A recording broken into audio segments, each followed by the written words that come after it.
All right, we are live with another Cafe Crash. I am your host, Daniel Crosier, and I am joined by the illustrious, the magnificent Alan M.F. Lonnie. I said it backwards. I love it. So psychotic. It was Lonnie like M.F. Allen, how are you? that's how I would be shelved with like a little comma, I right? know. I know.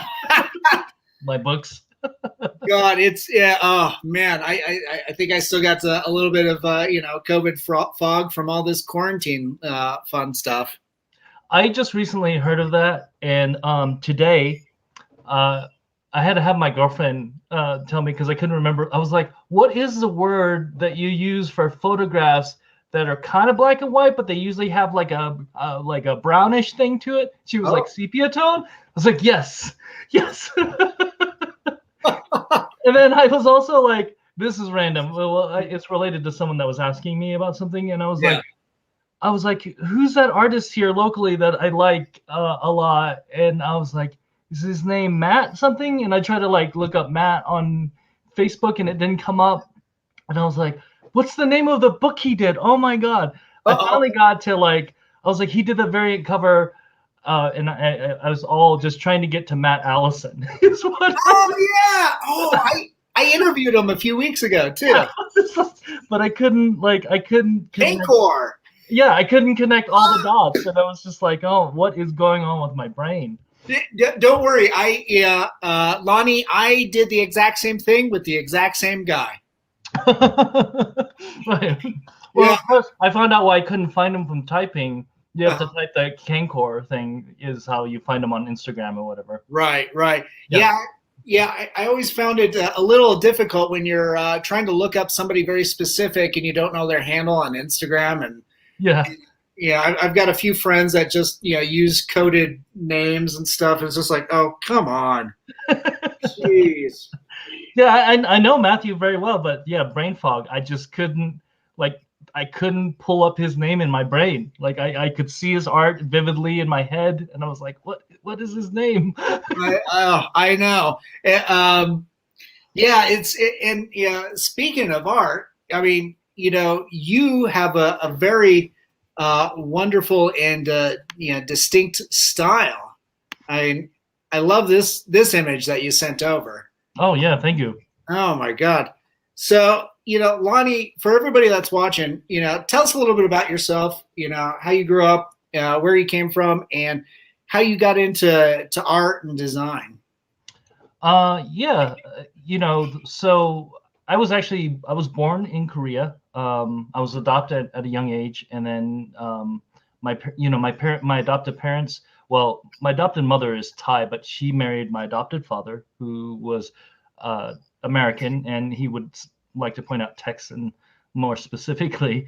So he was in the service. I was adopted in Korea, and then eventually he came back into the United States. Mm. Of course, with me in tow, and we moved around a lot. Okay. He eventually retired in New Mexico, but I kind of like for a large portion of my life before coming to Colorado, like a lot of my youth was spent in like West Texas Oh, and okay. Eastern New Mexico. So um, a lot of that was also in small towns. It was like Clovis for the New Mexico one and Amarillo, and you know, it's hot there, Yep. and I mean, I'm not trying to throw heavy shade here, but it just like there wasn't a lot to do, you know, Right.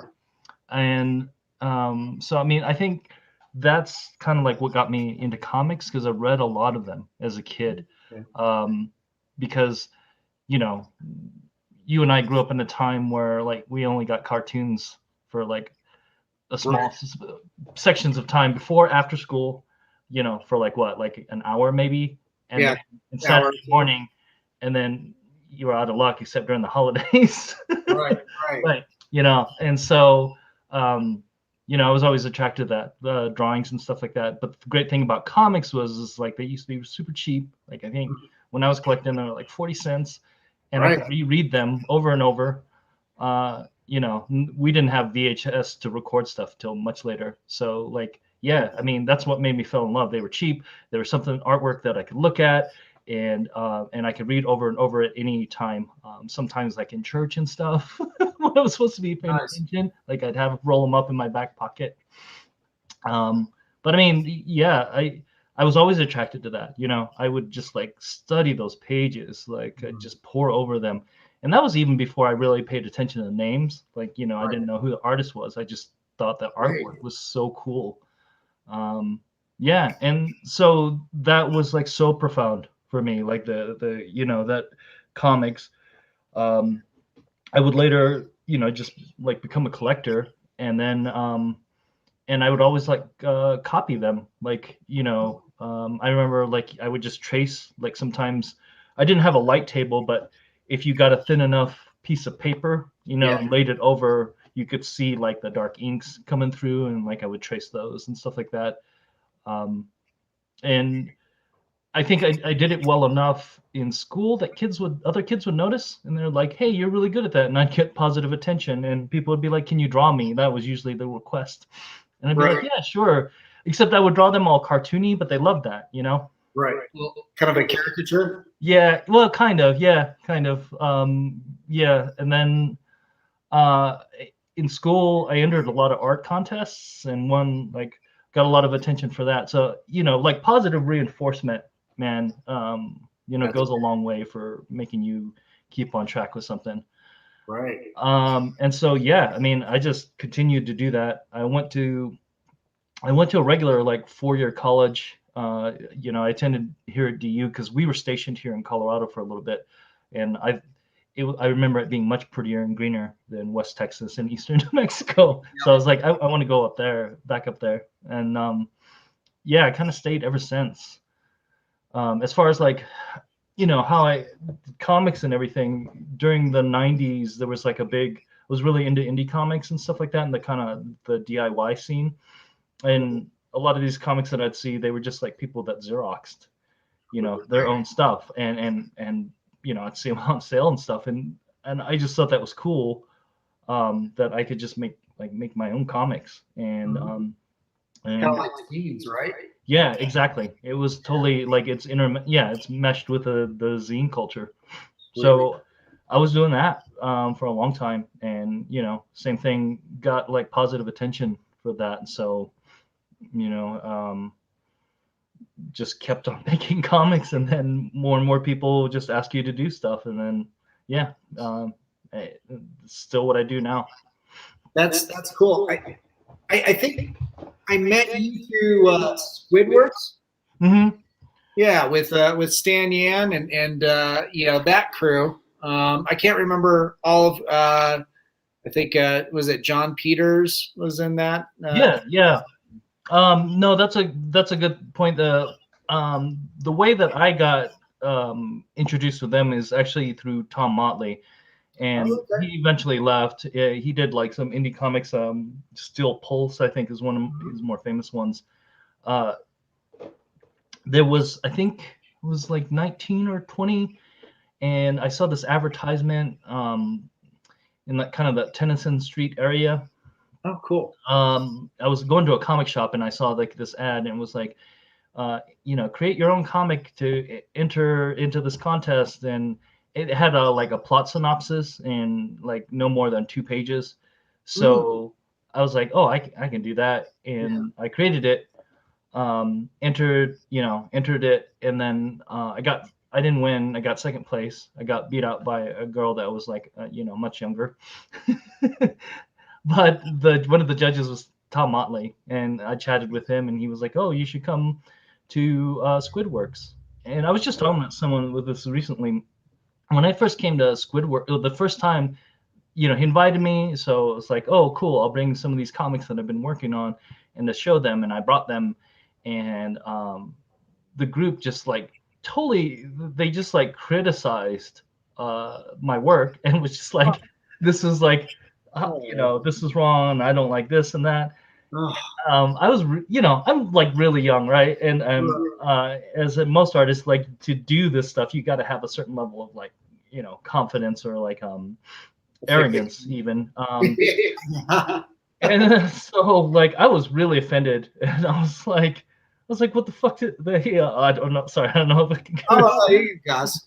I was like, why did they even invite me if they're just going to tell me how much I suck? And so I wrote this email to them, kind of, more eloquently expressing that same sentiment. And he apologized. He didn't want it to be like, everyone piling on. And T. Motley, I remember him saying something, and I don't know if this is BS that he just was trying to end on a nice note, but he was like, I think the reason I was critical is because like you're a good artist, so I see a lot of potential there and stuff like that. So so I kept on going after that. But I was like, at first I was not, but I thought about it. So you didn't realize that you were going into a critique session, or they didn't tell you or something, or no, like I thought it was just like a comics group where we shared work and stuff like that. And then I have had critique in art school, but at school, but you kind of know what's coming up. And also these people at the time were complete strangers, like Yeah. Yeah, so it sounds like you were kind of ambushed. I'm sorry you experienced that, but it sounds like it really kind of drove you. It's like, okay, I'm going to show these motherfuckers. Yeah. I also make the joke that like I wonder if how things would have turned out if I just won, because like that's the other thing is like, I kind of wanted for a while like this, this non-existent, but this concept of like being the best, right? And so I was like, well, fuck that, I got second place. I'm gonna show them like what it's like, to bring out the guns or whatever. But yeah. Oh, totally. I totally am sometimes motivated by spite. Like rejection or something like that. Yeah. Spite can be a powerful tool. Yeah, rejection. Yeah, it can get you up in the morning. Eat your Wheaties and you go to town. Yeah, I've seen it go both ways. I've seen it like, those kind of things totally destroy people. I mean, I've heard so many stories of people like, they're aspiring and then they get like this, awful critique from like someone that they took their stuff to a convention and they're like they gave up after that. They're like, I'm not gonna do this. Right. Yeah, I've heard that too. I've experienced my fair share of brutal critiques, and luckily the majority of them ended up being at art school, where you had that structure in place, and you realize it's like, okay, you gotta it might feel like a personal jab, but it's like, where's the nugget, that you can take away, that nugget of insight that might help you for the next project or something. Well, and honestly, art school at that time, that also kind of fed the ego too, because, for the art courses that I was taking, I was like the darling, the professors would always talk about like my work and like positive things. Yeah. There was an assignment that we did where we were supposed to take kind of like, it was kind of a feminist bent on things, but we're supposed to take like, which is funny because later, like it's similar to the Hawkeye initiative, but we were supposed to take an ad, that we saw and then recreate it, like repaint it as a gender bend to show kind of like to reveal the sexism of like the ad. And I took some like cigarette ad with this girl, and when you paint it as a guy, it looks like that he's gay or very effeminate, and it just shows that like there's kind of like, it's not, all things are not equal, right? And then I remember his critique was like, he was like, Lonnie is the only one that came close to like trying to hit what I was trying to go for. Right. Yeah. That's pretty interesting, because you can apply that to a lot of what's popular in the comic book industry. Yeah. Well, I don't know if you're familiar. What I was mentioning earlier is like the Hawkeye initiative. I guess not. No. Oh, okay. So the Hawkeye initiative is that they take all these comic book covers or just like comic book art, where they're exaggerating like the female pose, right, to be very hypersexual, and like instead of like having that character in there, like say Black Widow or something, they draw in Hawkeye in that same pose to reveal how ridiculous that looks. So. Oh man. Yeah. You did a couple of those? I feel like I did years ago. Yeah, I'd have to like try to figure out, but yeah, there's a bunch of different artists. So like if someone wants to be entertained, yeah, just Google Hawkeye Initiative. Okay, because I've seen a couple of those where they've actually taken like male superheroes and put them in tight, skimpy outfits or skimpy versions of their costumes with like for Power Girl, she's got the boob window and stuff. Do that for like somebody like Superman or Yeah, I like mean it's a similar thing, but it's just like it's just the posturing. Like if they do like a back shot, right, like of a guy, it's usually he's like broad shouldered and like doing this like majestic pose. But if it's a girl, it's kind of like her butt cheeks are kind of jutted, to the foreground, and like like her back is arching in a weird way that's like very unnatural and stuff. So yeah. You're like sitting there. It's just like, well, isn't this supposed to be like an assassin? Should they? right. Aren't they supposed to be sequestered to the shadows and unseen? And right. that sort of thing. I always thought that was pretty interesting with like superheroes. It's like, well, it's like, yeah, these are great artful covers, but it's contrary to their character. Oh yeah, totally. I'm sure it's just different for different artists. Like sometimes I think too much about things. Years ago, I did this like Daredevil illustration that I liked and stuff like that. But in the comics, they always show it as like, his radar sense is these perfectly geometric circles. Right. Out. And I did them by hand to where they were like imperfect because I was like, I mean, he's a human. Wouldn't they be more organic instead of like a robot circles? So way too much thinking about these kind of things. Well, and then to that point too, like they're bouncing off of organic and geometric shapes. Yeah, non-perfectly geometrical things, right? Yeah. So that makes way more sense. I think you're onto something there. I'd say keep going, buddy. Yeah, see, they just need to hire me for like doing Daredevil now. Yeah.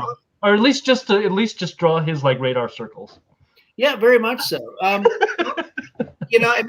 I call it some of the images that you sent over? Can I call it fan art? Sure. Yeah, definitely. Yeah, like I think this is that Makari from the Eternals? It is. Yeah, that's a more recent thing that I've done. So it was like I think Christina Badhands tagged me in those the like 10-day art challenge, and okay.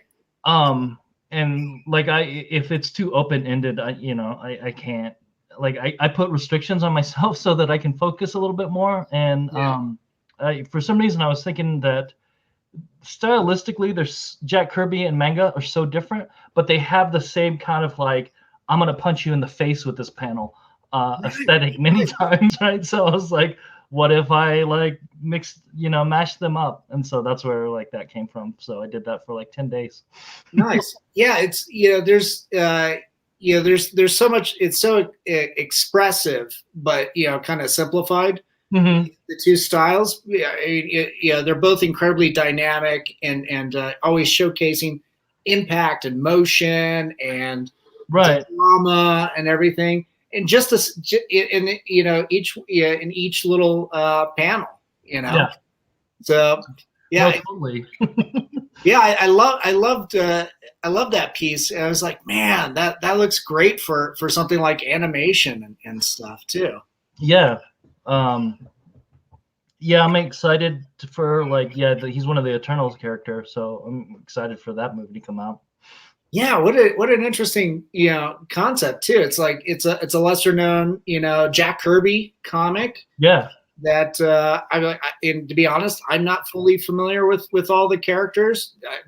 On paper it also sounds great. I mean, I recently saw Nomadland, and that was really great. And I was like, who directed this? And when I found out it was Chloe Zhao, this is like before she won the Oscar and everything. I was like, who directed this? And I read a little bit about her online and then found out she was doing the Eternals. And I was like, that's really weird. like a very like low key art house director is doing this. So I was like, that's cool, Yeah. Yeah, I can't wait to see what that approach is like. Elise and I saw Nomadland, and that I think that was a whole culture that I was naive to, Hmm. and so that kind of opened my eyes, and I ended up interviewing over the weekend Victoria Price, Vincent Price's daughter, Oh and, wow. Uh-huh. she lives that lifestyle, you know. Wow. Yeah. And I mean, she still has, a job she does online, and it's, teaching at a university level, and doing a lot of marketing for a number of different clients and stuff. But yeah, it's like, wow, it's, it's and that movie is not unlike, how that group of people, do live. Oh yeah. I mean, it's definitely an appeal. Like, Yeah, as an artist, like, money is always like a struggle, at least for me. And then sure. um, one of the biggest things is rent, and you're like, what if I could get rid of that cost? Right, right. Yeah, and that's exactly what she did too. Yeah. Yeah, it's a tough thing, but yeah, and then to that too, from Eternals to like New Gods, like Big Mhm. Barda too. It's like, yeah, you definitely have an affinity for Jack Kirby. Yeah. I really like this. It's so sleek. Well, thank you. Yeah, like I said, I mean, he's so bombastic, and Mhm. I think one of the interesting things is that kind of like music too, with comics for me. Like when I was younger, I actually didn't like Kirby, that Oh, much. I kind of thought he drew like old-fashioned style, but okay. as I did more comics, like I learned to appreciate him tremendously. Yeah, it was like, wow, like he's doing some amazing things, and how prolific he was definitely is like an inspiration. Um, Yeah, I think he was like drawing like 4 titles a month at some points in his like yeah. it's insane. Yeah, his work output was just astronomical. Like his daily output was something like 5 to 10 pages a day. What? Whoa, yeah, It, I mean, that's penciling and inking, and of yeah. course, the way, like at the time, way I think, and you might know better than I would, um, that he collaborated with Stan Lee is, he would draw the panels, and then Stan Lee would figure out, how to make the, make everything flow with text and story, Yeah. because he was just working from like I think an outline or a synopsis maybe. Jack Yeah, Kirby. no, totally. I think that was like their workflow. I just recently listened to an interview with Jim Shooter, and what he was Okay. talking about, like, uh, one of like he was trying to ink at first, and Mhm. when he at Marvel, and when they're like, oh, let you practice inking, they had like hundreds of pages of Jack Kirby pencils that Yeah. were like not used. That like he was because of what you're saying, like Stanley was like, here's the idea, go off and do your thing. And sometimes I guess he was saying that Jack Kirby went too far into like a weird direction, and Stanley Yeah. was like, no, no, no, we don't want that. So then like unused Jack Kirby pages. I mean, I would like on average, if I am concentrated and doing well, it takes Mhm. me like 3 days to do a page of like full pencils and inks, and I can't even imagine just being like someone being like, nah, we don't need those. Right. Right. Yeah. Yeah, I think the output for me is something similar. It's like, 3 to 4 days, maybe five, depending on what I'm drawing, and what the. Right, like how many crowd scenes you have. I try to avoid those as much as I can. Yeah, crowd scenes kick my butt, and also like mechanical things because I get lazy to try to like work it out. Mhm. I'm doing this project for someone where I'm drawing a spaceship, and I had two different angles, and the first one was like really cool, and then I drew this other one. I was like, oh, that doesn't look right, Yeah. and I tried to 3D model it, and I was like, I can't learn this program. Like it's really hard to build things on these programs. So Yeah. then I went out and got some clay, and I kind of made it in clay Oh, so that I cool. could see it at different angles, and Oh, yeah, I was really off. okay. Okay. Like it's just like that's sort of stuff. Like it's just it takes me so long. I'm ashamed to admit it, but like machinery. Like if I'm trying to draw machinery accurately, so like cars or spaceships or things like that. Nice. That's pretty cool. Well, that's cool that you go and physically make the 3D model as a reference. Yeah. I mean that's new. Okay, that's pretty recent. Yeah. That was pretty recent. Just because my brain couldn't figure out on its own what that thing would look like at the different angle, that they asked for, because it was kind of like I did it kind of like it was foreshortened, so it was coming at the camera. Okay. And then they wanted one where it's like kind of looking down at a 45-degree angle. Okay. Yeah, I was like, I don't like I kind of intuitively guessed it, and when I looked at it when it was done, I was like, that's not right.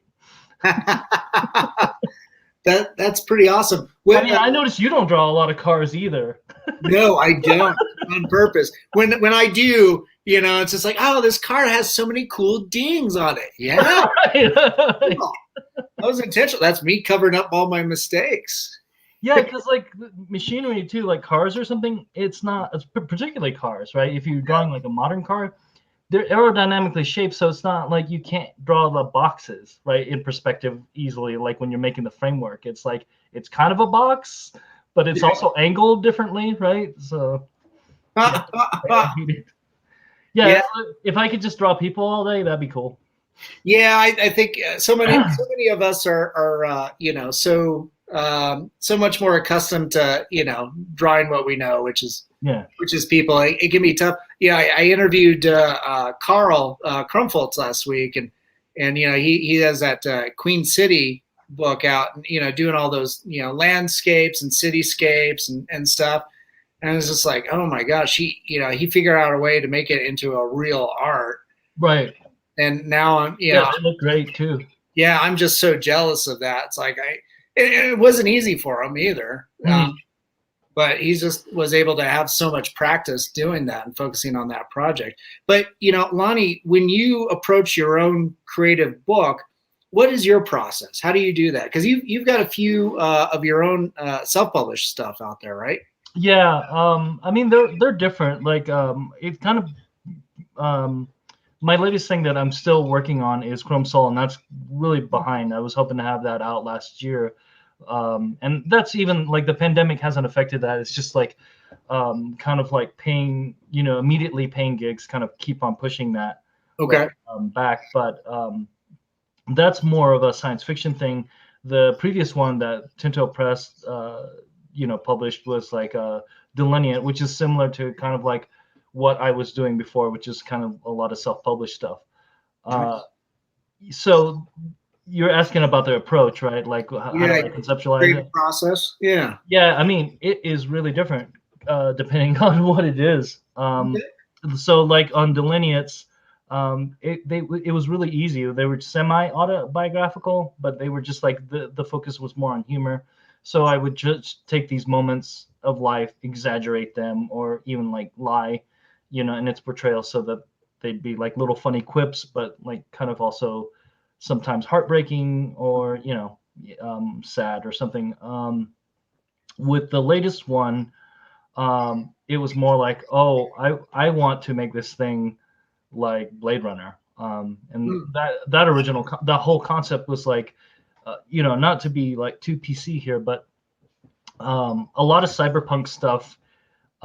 It uses a lot of like Asian aesthetics, like there's all these Chinese signs and it's kind of like overpopulated. There's a lot of Asians in the background, but there's no Asian protagonist, like, which is weird, right? Like in this like mixture. Yeah. So yeah, the concept of like that is like, why don't I just do that then? So I can.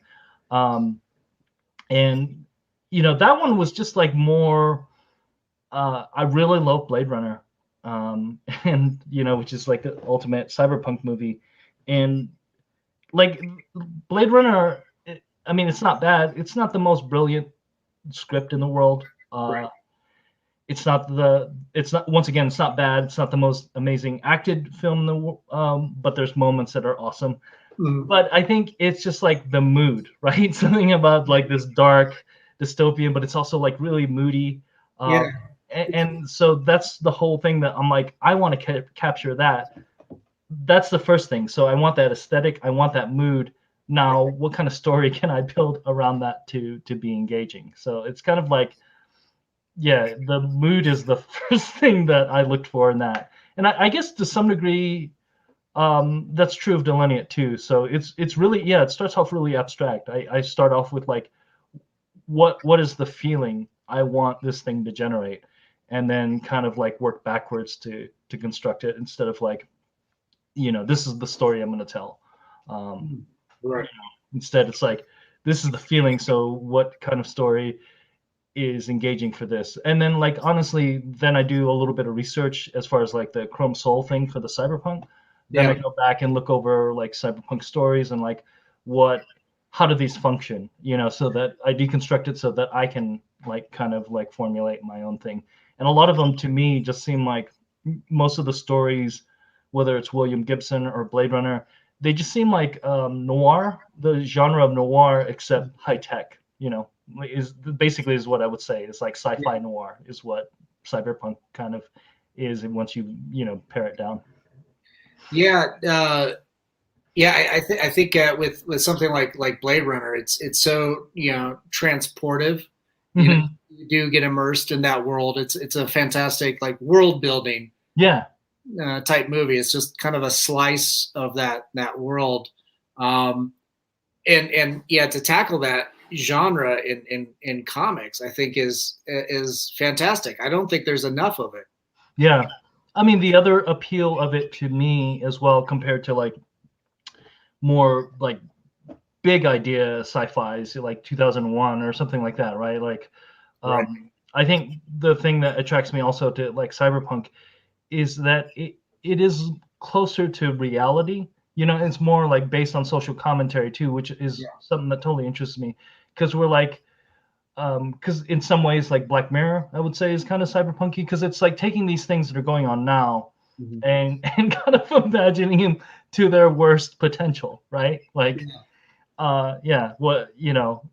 making robots or making virtual reality or any of these things.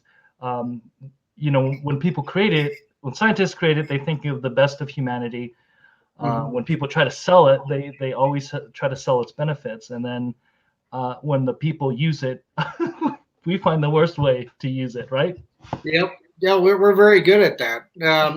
Sometimes even the sellers have terrible intentions. I think that's true. That's where you get arms dealers from. Yeah, I mean, the easiest case in point, I think, is like, you just think about the internet. Right. Yeah. On paper, or just like, if you strip away everything, the internet sounds so utopian, right? All of a sudden, every one of us, every human being with very to little amount of money, we have access to every piece of knowledge we could possibly want in the world of human history. Like, if I want to find out a particular, like the genetic evolution of hyenas, right? Like, how before the internet, like trying to find that specific information at the library would be daunting. Yep. And it's a Google search now. Yeah. Right? So that's the utopian like thing, but we all know what the internet is. Like, when we think of the internet, we think of horrible things, right? Most of the time we think of like social media, we think of like information farming, so like, it's kind of fun as a creator, as an author, to take some of these emerging technologies and basically be like, how are we really gonna screw this up? Right. Yeah, chances are there's a YouTube tutorial on it too. Right. And so particularly with Chrome Soul, it's less like, there's technology, of course, but the focus on that, and the image that you showed earlier is kind of like the concept behind it is that we're going to use genetic engineering to make ourselves look like cool things or whatever, whatever the hell we want. And so some people, of course, are going to make themselves look like cool monsters. Part of this is an excuse for me to draw cool looking monsters. Yeah, there you go. but once again, working backwards from it, it's like it was like, well, how would this even be possible? Mm-hmm. You could go the way of magic, but I'm trying to stick to science fiction. So it's like, oh, we can, genetically modify ourselves to look like anything, right? Right. In theory.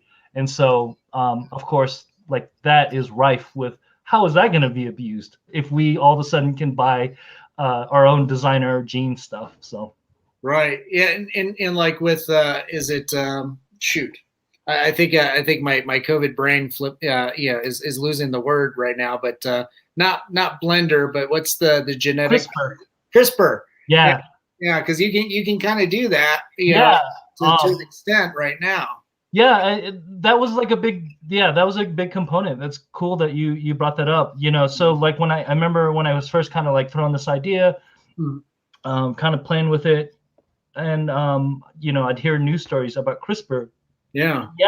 That like not exactly the layman, but not someone that's not the most technically expert, from what I've understand, can basically go in and modify the genes of organic material. And that's crazy, right? Yeah.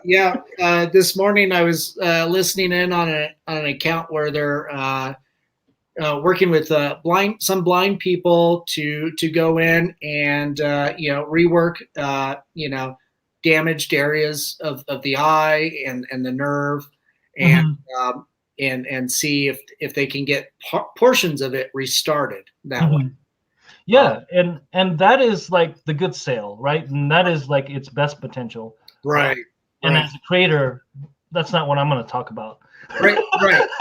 No, I mean maybe in passing, right? But yeah, the main focus is in ways in which like we will screw this up. Yeah, most definitely. Now, you're also well, for a couple of years you've been working with Suspect Press, and recently you're the main driving force behind it, and an upcoming relaunch. I think, I don't know if you've announced anything. Sorry if I'm spilling any beans. Oh no, you're good. I was with Suspect Press probably for about 3 years as kind of like their art director, doing a lot of illustration, did the design and production, and it was a 3-man crew, and it was tough. We kept every issue on time and everything, and then COVID hit, and that was really tough. We didn't even know when the lockdown started to happen, and it's like, well, we can't even go out there. Yeah.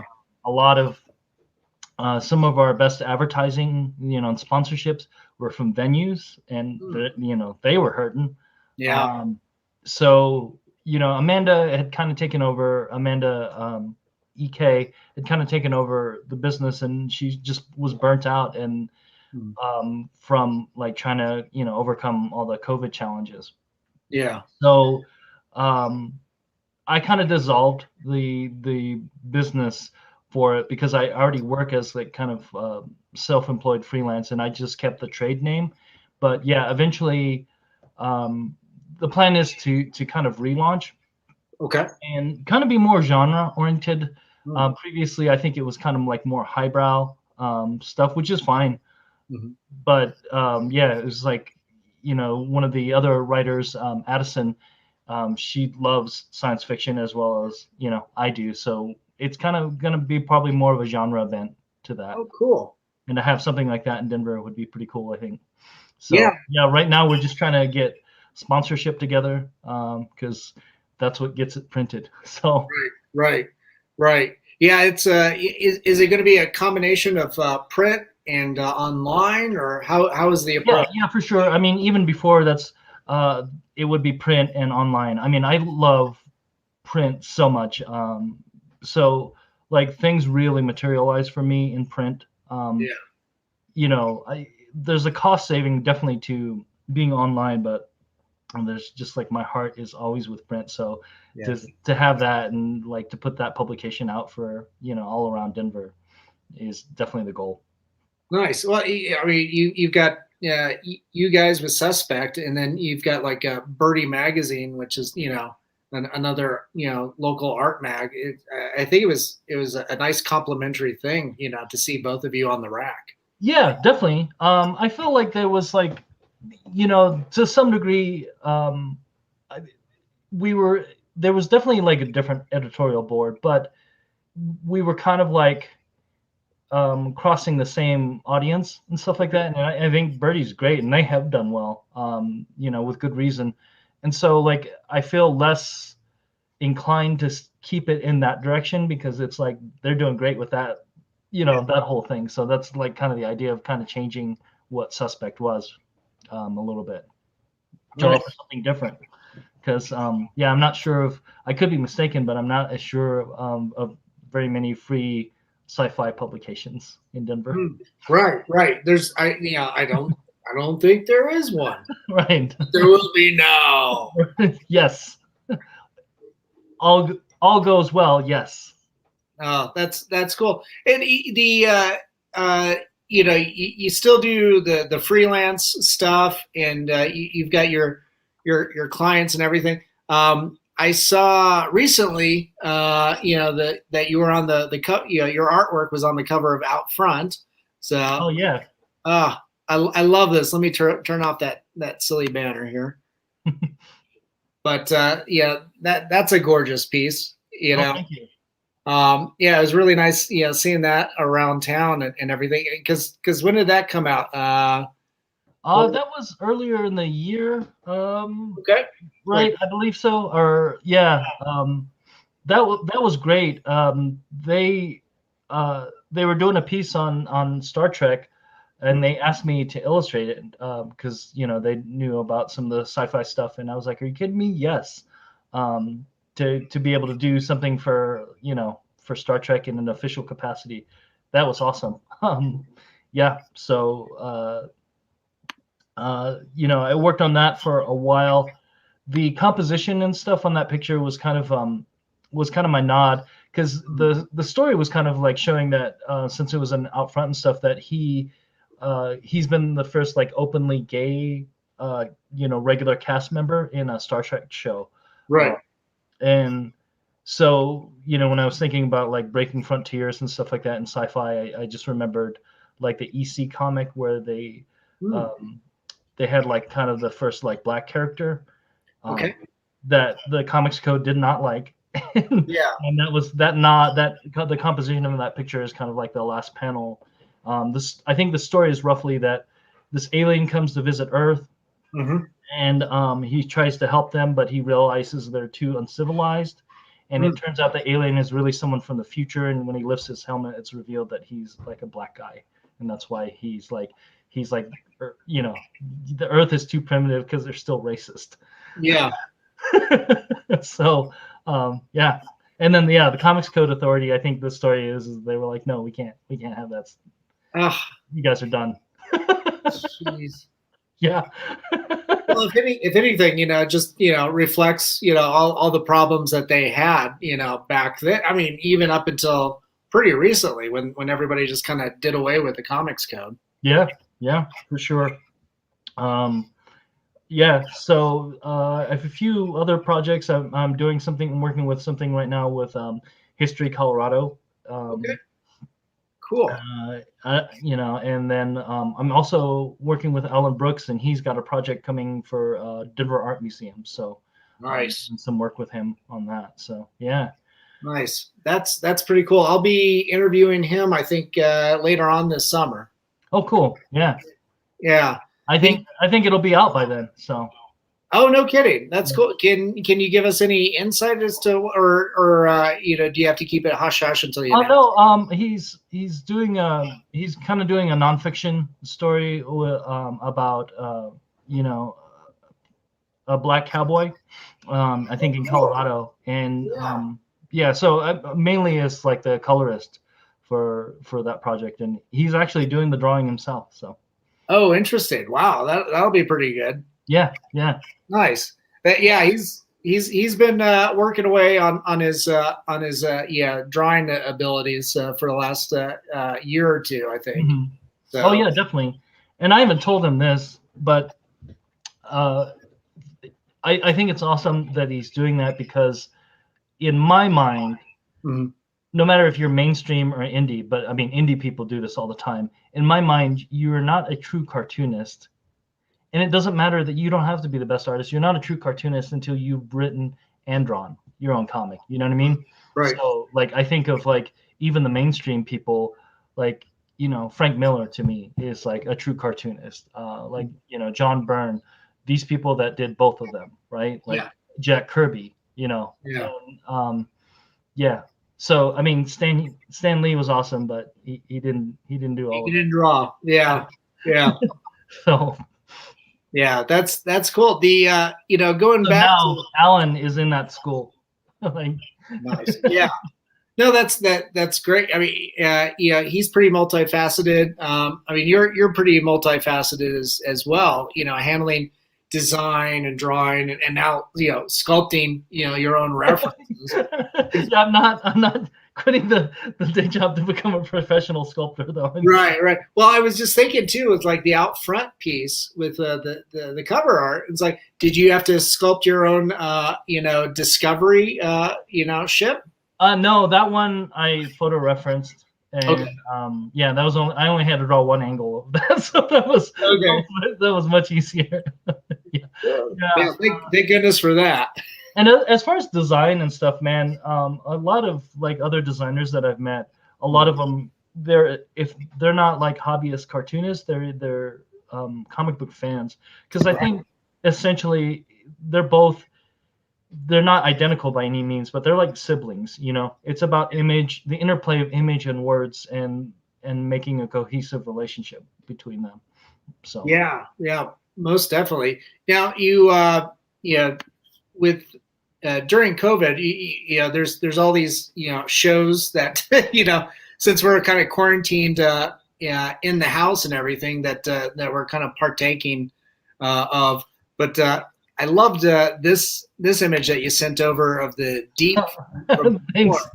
Yeah. that was like that was another, I think, another challenge thing, and these are just excuses for me to make like, yeah, basically fan art. And when I do the fan art, it's like a mashup. I was I was watching The Boys, and I was like, oh, this character is basically this person, this character is Right. basically this person, and Yeah. so Yeah, they're like Justice League archetypes. yeah, definitely. And so I played around with like actually taking real covers and blending them to be these characters on The Boys. That was really fun. Nice. Yeah, and then of course you've got Lovecraft, country as well. Yeah.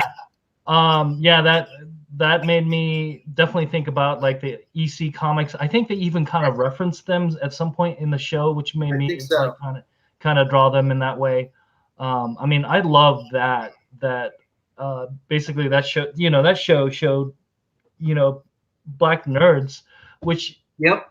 the default does seem to be like the only type of people that are nerdy about these kind of sci-fi horror genre are white folks, which is not the truth at all.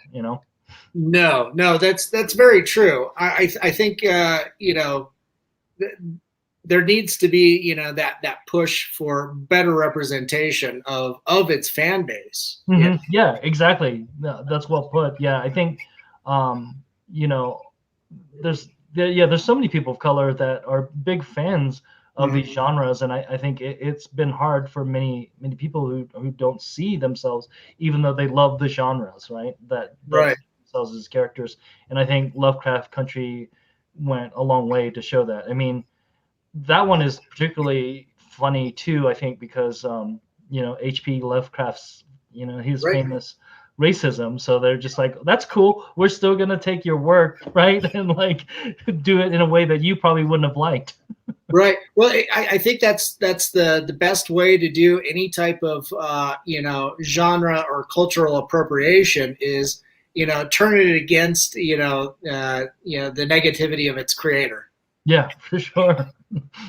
Yeah. And then the other thing too is like kind of celebrating those creators that that come from that culture that write to that can write to that culture and into those characters too.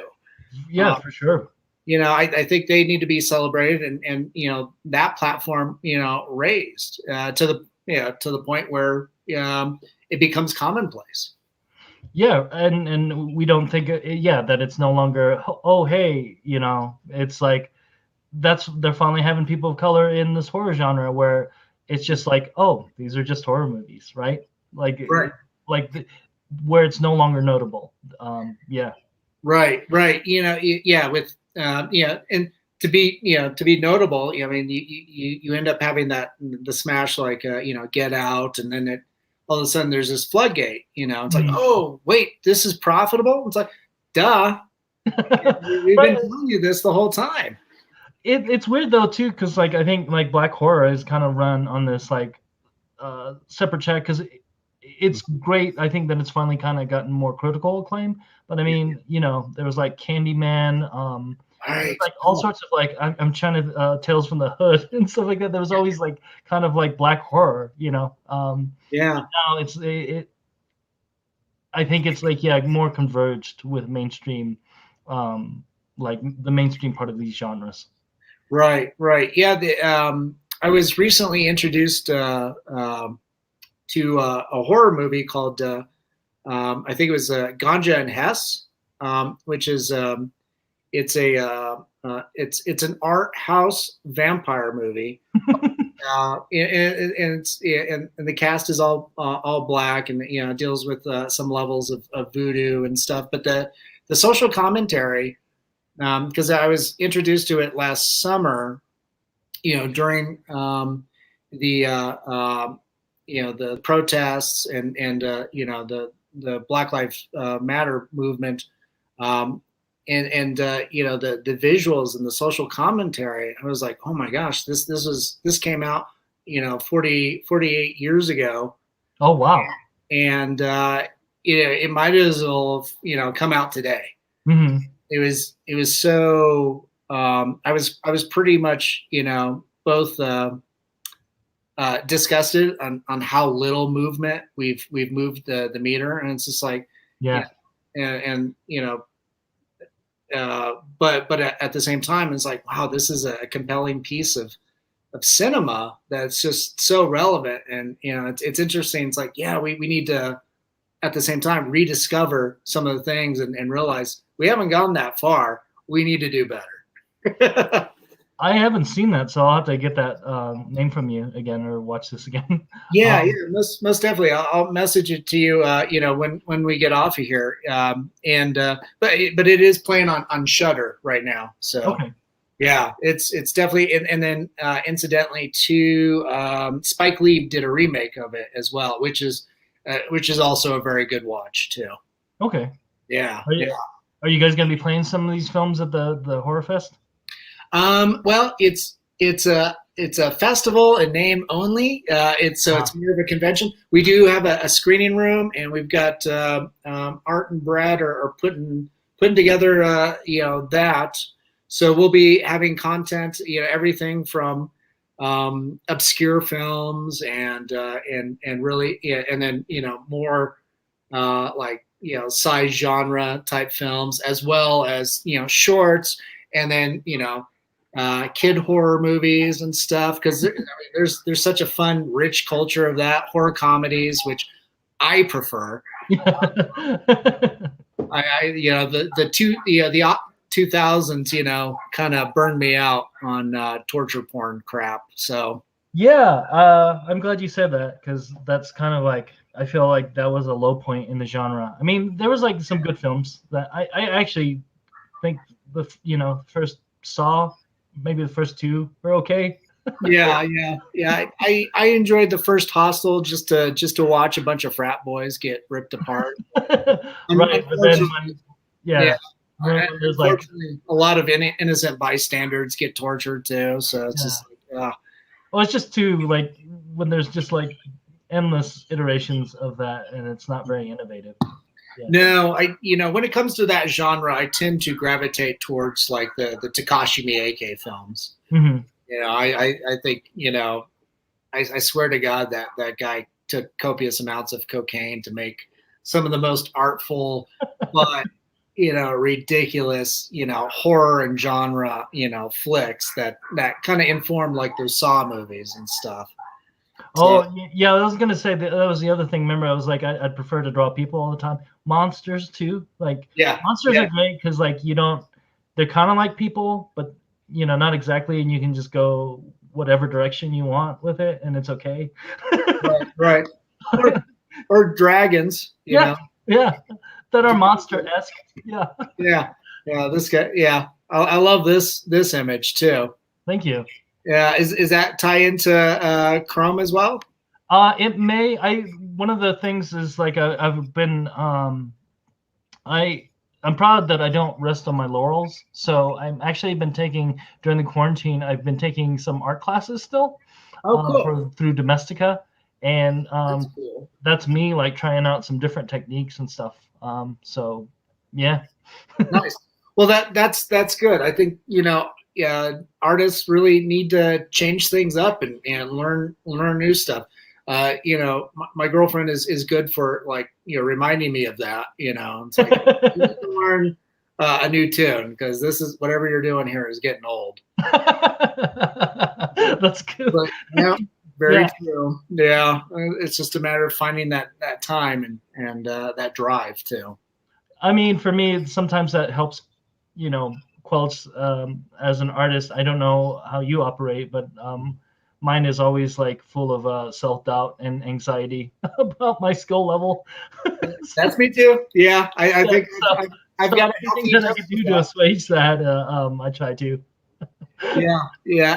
I think I try to squash the ego a little bit, and sometimes I'm a little too good at that. It's just like, and then the voices of self-doubt, and it's like, oh, do I approach this piece or do Yeah.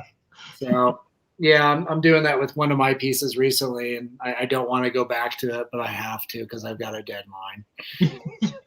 Deadlines are good friends though. I mean, yeah, in a way, because like they make you muscle through it sometimes. I think. Right. Most definitely.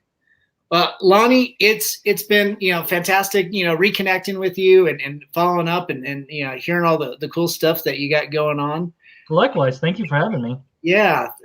And for everybody that's watching, make sure to follow Lonnie on social media and visit his website, LonnieMFAllen.com. And visit suspectpress.com. That'll be relaunching, I think, later in the summer, probably about August, maybe. Yeah. Yes. Fingers crossed. Excellent. It's great to see you, and I can't wait to see you in the really real world one day soon. I hope. Yes. I got my vaccines, so I think that'll be coming. Excellent. Cool. To everybody that tuned in, thanks for tuning in. And this program has been brought to you by Mutiny Cafe. If you're going to start a revolution, make sure you're caffeinated. So thanks again, Lonnie, and everybody out there. Be good, be kind, help each other out during this tough time. And we'll see you all soon. Hang out for a few minutes, okay, Lonnie? Sounds good. All right. Take care, everyone.